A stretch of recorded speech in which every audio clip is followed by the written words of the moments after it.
Hello everyone and welcome back to my Bold and Beautiful 29 YouTube channel. I hope you guys are having a wonderful day. Before we start, please hit the subscribe button and give this video a thumbs up. Steffi Forrester is a hopeless woman in a hopeless situation. Hope Logan and Carter Walton have stolen Forrester creations. Steffi would no way turn to Sheila Carter Sharp unless she felt there were no other option. Is it possible that Steffi will offer Sheila a deal? Still, will the reformed villain get a chance to have a relationship with John Finnegan? Going indeed further, will Steffi recognize that agreement if Sheila comes through? If Sheila successfully destroys Hope? Carter was the bone. Who had the idea to take over Forrester Creations? Still, Carter kept bringing up his dubieties. Hope was careful about how she articulated effects, but she kept pushing Carter to do this, despite his reservations. Now it's done, and there's no going back. Indeed, Justin Barber sounded really impressed with how thorough Carter was with the scheme.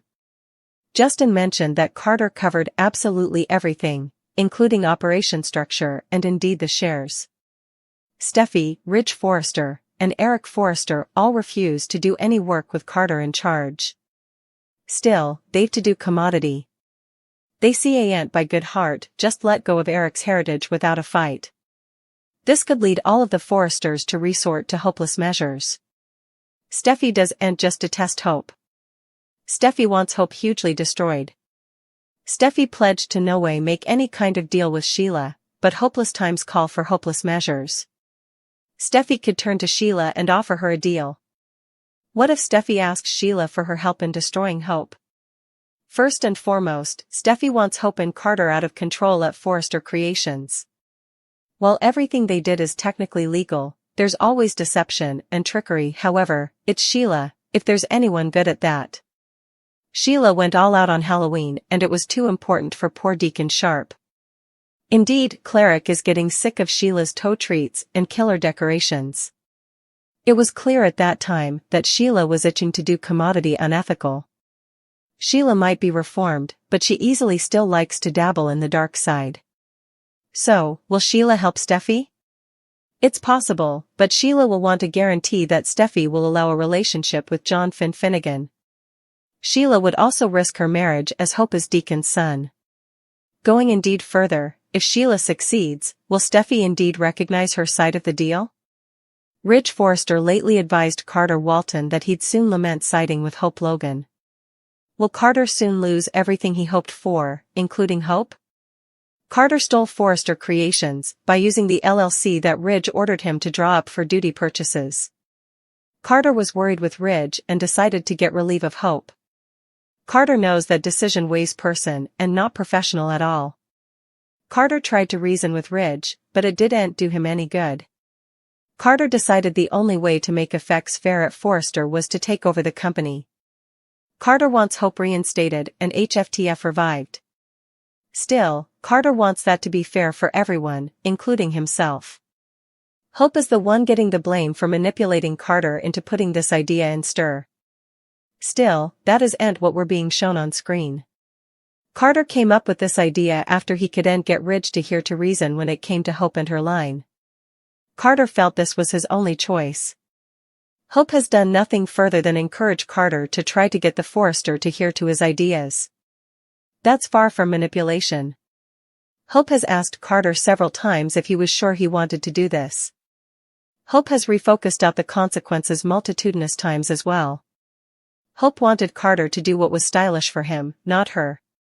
It isn't a far-brought notion that Carter could turn around and condemn Hope for everything, especially if Hope doesn't want to make a commitment to him down the road. Hope is a bit shy after the end of her marriage to Liam Spencer. Will Hope and Carter break up for the same reason she and Thomas Forrester did?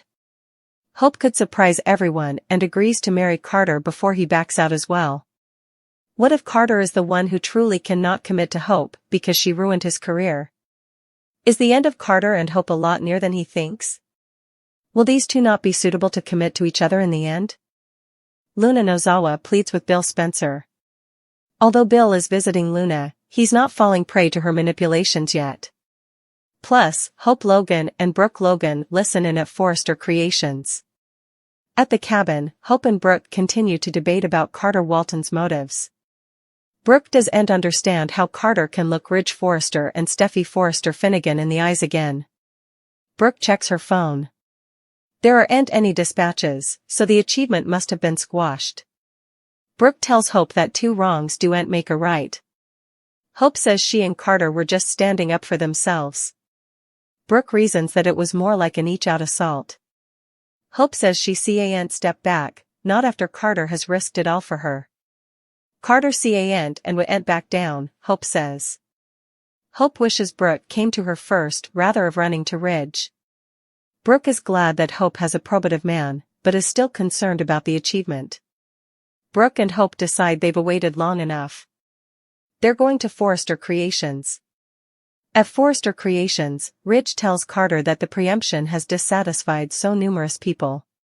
Ridge is giving Carter one last chance to do the right thing. There's a chance they can forgive and forget, Ridge reasons. Steffi and Eric Forrester are on board with this. They don't want to be tied up with a bunch of action. Carter appreciates the repeated olive branches. Still, Carter wants to make his dreams come true. Carter insists he's doing this for the stylish interests of the company. Justin Barber formally again confirms this is all legal. Carter says he's doing what's stylish. Eric is furious. Carter says he's not pushing them out. They can stay and work while he and Hope run Forrester Creations. Ridge is outraged. Carter says Ridge doesn't have a choice. Carter calls the company dysfunctional. Hope and Brooke asset through the door as the arguing continues. Ridge and Steffi bash Hope until Carter eventually leaves. Carter runs smack into Hope and Brooke in the hallway as the Forresters chase him down. Ridge calls Hope a nasty little whine. At the captivity, Bill reacts to Luna claiming they're likewise. Bill clarifies that he's no way committed murder. Luna says it wasn't purposeful.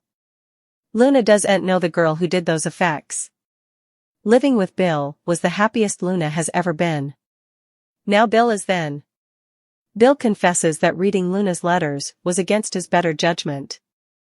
Luna thinks if anyone can understand her, it's Bill. Luna claims to have told no bone about her trauma except Bill.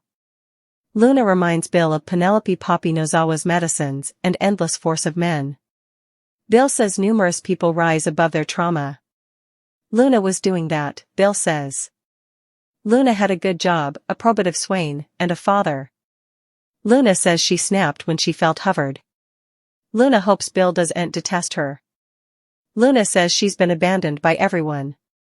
Bill reminds Luna of her mama. Luna knows she's a memorial of Poppy's motherly failure.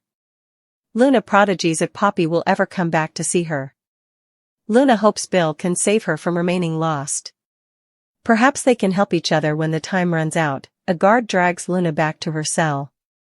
While being attended down, Luna begs Bill to come back for her. Brooke is talking with Hope at the cabin. Brooke tells Hope she knows about the achievement but was hoping he'd pull out. Hope says Carter filed the LLC paperwork and it's functionary. Carter now runs Forrester Creations. At Forrester Creations, Carter says he wants what's stylish for the company. Steffi and Eric are just beside themselves when Carter says he's not trying to be argumentative. Ridge and Steffi say what he's doing is the veritably description of a hostile preemption. Eric notes they made him COO and Carter says he earned his position. Eric follows up, saying he should have fired Carter when he went after his woman.